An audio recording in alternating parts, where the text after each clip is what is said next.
24 марта Эмомали Рахмон во время своей рабочей поездки по Хатлонской области запустил в городе Бохтар деятельность предприятия по производству велосипедов и носков ООО «Самани Расул».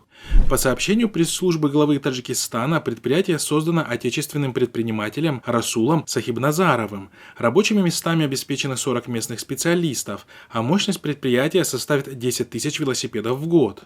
Примечательно, что год назад уже было проведено торжественное открытие этого предприятия при участии премьер-министра Таджикистана Кохира Расулзада и главы Хатлонской области Курбона Хакимзада и широком освещении таджикскими СМИ. Тогда в сообщении областного хукумата отмечалось, что рабочими местами обеспечены 56 местных жителей, силами которых предприятие производит в сутки 10 велосипедов и 200 пар носков.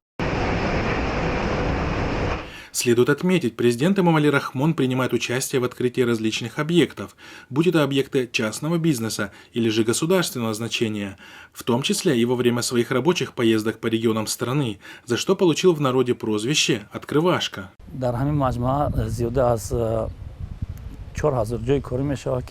Напомним, что в октябре прошлого года таджикские СМИ освещали церемонию открытия Центра торговли и обслуживания Давлати Зафар, на втором этаже которого якобы был оборудован швейный цех со 100 рабочими местами.